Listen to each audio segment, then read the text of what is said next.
guys, and welcome to another episode of Facebook Friday. My name's Eric Hammond. I'm with the Orange Stack. We're doing something a little different today. I actually got a wireless mic, so that's kind of exciting. I get to walk around and do things, and hopefully you still can hear me. So today we're out on the train tracks. I'm in Carlsbad. You can see the power plant right there in the background, and I'll get to the train tracks in a moment, but these are the train tracks that connect pretty much the western United States, all the way from Seattle to San Diego. It's almost 1,800 miles of train track, and it's cool. One of these days I'm going to have to take a trip up to Seattle on the train. I think it's like a 3 or 4 day process. It's probably 4 times the price of air travel nowadays, but it's something that I love to do with my family. My girls love trains. It'd be a lot of fun. So anyway, today we're talking about failure. Failure is a big thing that a lot of people go through. It's a big, what do you call it, trial and error, I guess, if you want to say. There's been a lot of businesses that succeeded over the years. If you look at the last 100 years of companies in general, like less than 1% of them have actually made it that 100-year gap, right? Like, I don't know the numbers, but it's pretty low. I mean, you're talking about like Ford and GE and a few other major companies. But for the most part, a lot of companies go under business.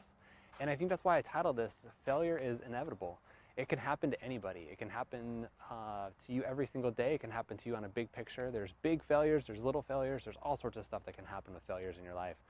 And that's what I want to talk to you about today, is macro failure and micro failure. Macro failure is massive, right? It's death, it's losing a family member, it's major catastrophes in your life. Micro failure might be, I stubbed my toe, or I forgot my sunglasses today. But I think a lot of people let the micro failures ruin their day like it was a macro failure. One of the things that I'm proud of is this company right here, Revive Homes. The reason that started was because of a failure. I was employed by a big company in the Bay Area. There was 700 employees. This was back in the 2006, 7, 8, 9 era, and our company was doing over $1 billion worth of work a year, right around 1.3 to 1.4 billion dollars. We were building massive buildings throughout the Bay Area. One of the largest general contractors up there at the time. And during the recession of 08 and 09, that company went downhill big. They lost almost $1 billion of work in a matter of about 6 to 12 months. And what that did is it actually caused me to lose my job because the company was shrinking and trying to just stay afloat. They tried to get rid of all the overhead that they could, and they didn't need me and about 450 other people. So we got laid off. We went on, found other things to do, and that company went through a major dip and then came out of it, and now they're even bigger than they were before. So they rode out the recession. Good for them. I'm super proud of them. It's one of those things that I'm excited about. And there's a lot of businesses I know that didn't make it through the recession. They failed. They tried to do something that didn't work, and it didn't happen for them. But what came from that was a dream for me. One of the things that I was excited about back then was flipping homes. I'd watched a lot of those Flip This House channel TV shows where guys go buy a house, remodel it, and sell it for more money. It happens in like 3 weeks on the TV show, and they make $100,000 or more, right? They make it seem really simple.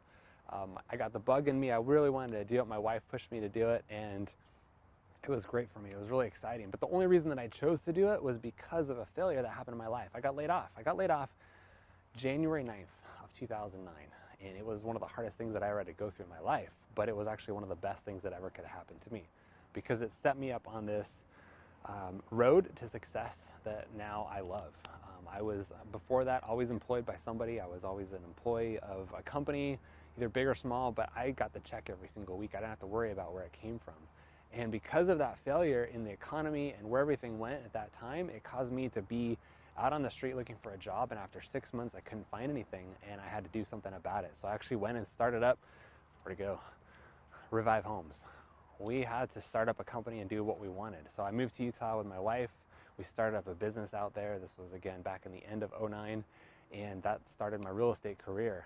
We started flipping houses. We got successful of it. It took quite a few years before it was actually a big enough business to support us, but it worked.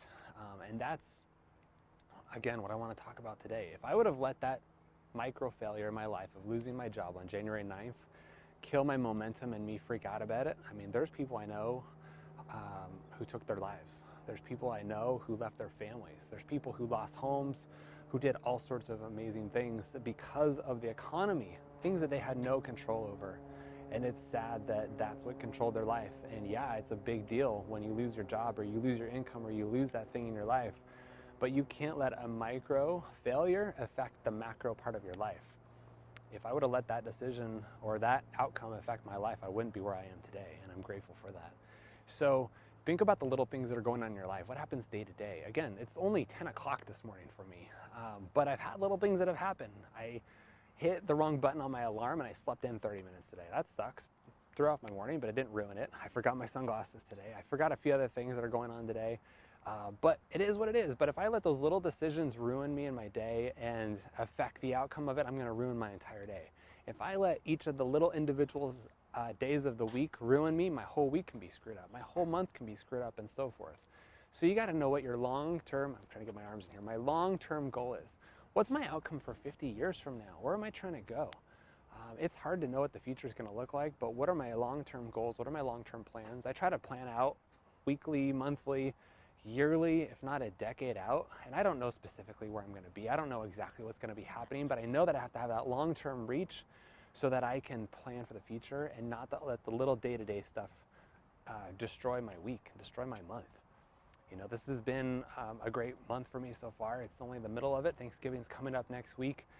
But for the most part, it's been a pretty good week. But there's been little things that happen along the way that can disrupt that. And if I let those get to me, it's going to ruin me. So don't let the little stuff bug you down. Don't let the minor failures in your life right now dictate what's going to happen tomorrow.